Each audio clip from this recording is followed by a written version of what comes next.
certainly, it's great to be here. It's great to be home. I want to thank Christina. I want to thank Bob. I want to thank the Business Council for the invitation to be here. I'm glad I was able to make it. And I appreciate you all making the time to be here. I also want to recognize our local elected officials, our community leaders. Thank you for being here. Thank you for your service. Thank you for what you do, and for caring about the future of this county. And I wanted to begin by speaking very, very plainly. You know, as a lifelong resident of San Diego County, I believe that I'm afforded the opportunity to speak candidly about my home. And primarily it's because of this community. It made me who I am. You know, many of the people here, like Bill Johnson, you know, like Sean, Dr. Mr. Tenenbaum there in the back, our superintendent for Hollister High School. The 15 or some 20 years I've known Ms. Chavez Wyatt, Wayne Norton there in the back, Bob Tiffany.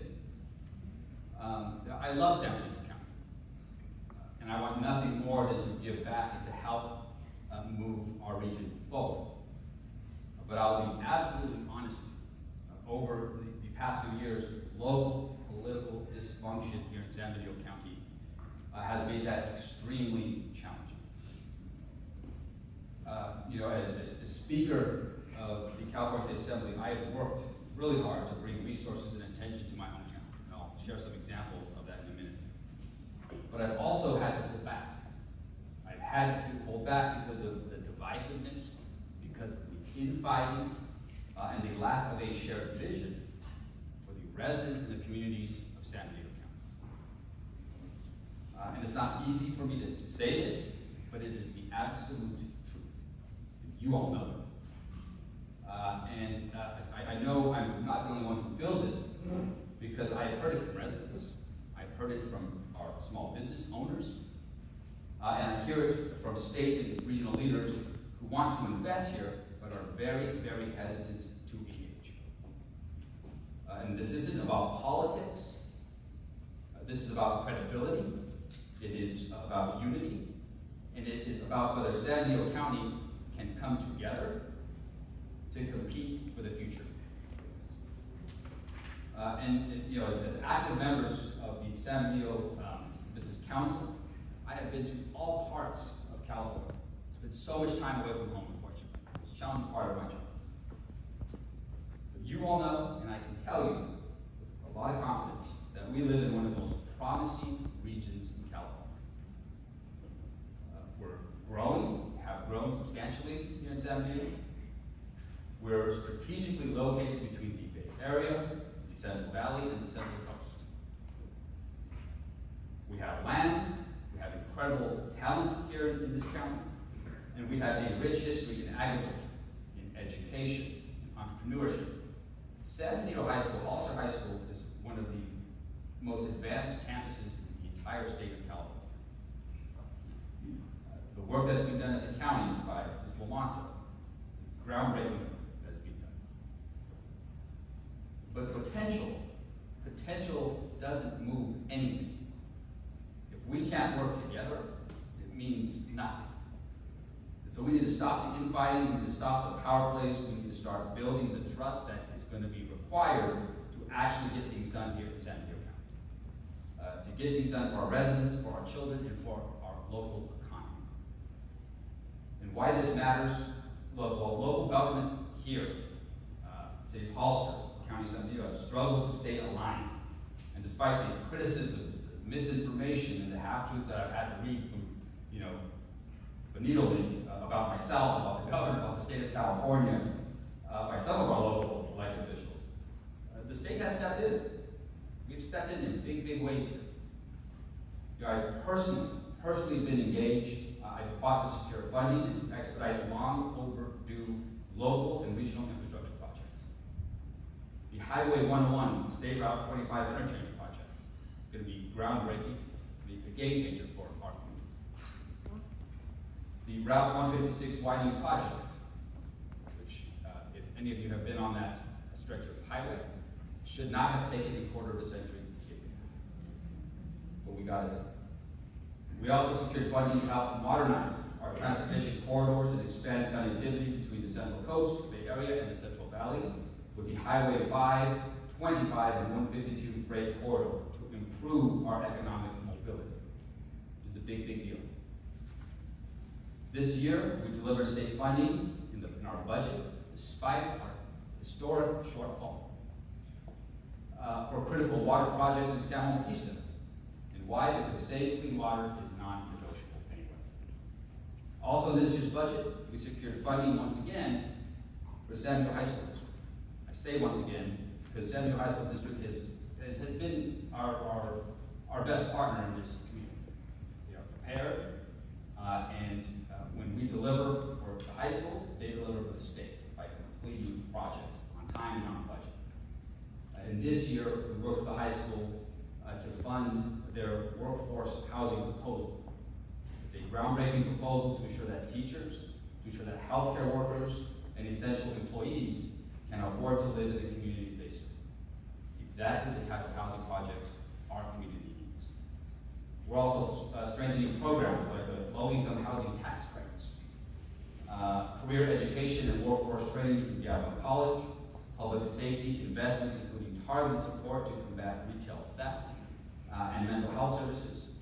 And I'm incredibly proud of having led the most consequential housing and CEQA reforms in California's history. Why? Because we needed to do it. And every single year, political leaders and politicians say, oh, we need to fix this, we need to fix that, and nothing happens. And coming from San Diego County, we have nothing to lose, right? And so you say what you mean. And so when I said we were going to tackle significant consequential housing reforms, we did it. We were very strategic. The first day I became speaker, I created a select committee on permitting reform because the former speaker refused to even talk about the issue. And for 18 months, my colleague who chaired that committee, Assemblymember Wicks, Buffy Wicks from the Oakland, Berkeley area, she traveled the state. My only request of her was engage, reach and speak to every stakeholder that has an interest in CEQA housing. So she did for 18 months, knowing full well that when we started this year, we were going to tackle this issue. And at times politics is very interesting. My counterpart was a good friend in the Senate Pro Tem, Mike McGuire. I was as transparent as I could be with him, let him know what we were doing. But I approached the governor and said, if you're serious about this, he said, I'm all in. If you make progress, then we'll roll it into the budget. And we made progress. I appreciate the governor holding up his feet to the fire. He rolled it into the budget, and we got the most consequential housing reforms that it's going to make it easier and less expensive to build more housing where people want to live. Does that mean we're going to get rapid housing in San Benito? No, it's not. Because of how we strategically built this new law, these reforms. Because my belief is that more housing in our biggest cities will have fewer impacts on communities like ours. We need to target housing where it's needed most. It's a problem when Apple builds a facility in Cupertino for 13,000 jobs, but the city of Cupertino refuses to build any housing for those workers. They're living here, they're living in Morgan Hill, they're living in Salinas Valley, and that has caused significant problems on our, it's straining our infrastructure, it's causing our commute times to balloon to some of the worst in the nation. And so how do we fix it? Housing. It also falls in line with my commitment to tackle affordability. The largest cost drivers on tackling affordability, housing. Number one, it's the largest source of poverty, the highest rate of poverty in our state. Child care, food insecurity, and the cost of food, nutrition, and then transportation costs. And so, with that, through our district office, I know Andres is here. We have a team of 5 in our district office, but with their work, partnering with so many throughout our district. Again, our district includes San Benito counties, Monterey County, Santa Clara, and Santa Cruz. We've helped local residents in our businesses access more than 400,000 in direct assistance. So Andres, incredible work. And these are real dollars, they're real projects, and it's real progress for our district and for our community. But to go further, obviously we need strong credible partners. Strong, credible partners at the local level. And if we want San Diego County to thrive, if we want to attract good paying jobs, if we want to strategically build housing that's going to enhance the character of our community and not tarnish it, if we want to protect our farmland, if we want to ensure that our young people can stay here and succeed, then the people in this room, all of you, need to lead with unity and common sense. Unity and common sense. We don't have the time for petty fights, and we don't have time for broken trust. I'll be candid with you.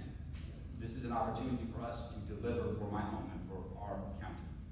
I will be speaker for a blink of an eye. It's going to be over before I even know. So we've got to make the most of this opportunity to bring long-standing benefit to this region and to our community. We can do that. We can deliver. Perfect example.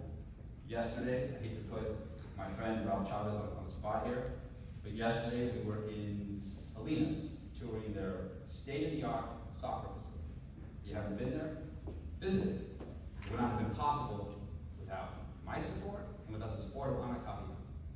We were able to deliver for the city because they were organized, they were united in their vision to creating opportunities for the residents of Salinas.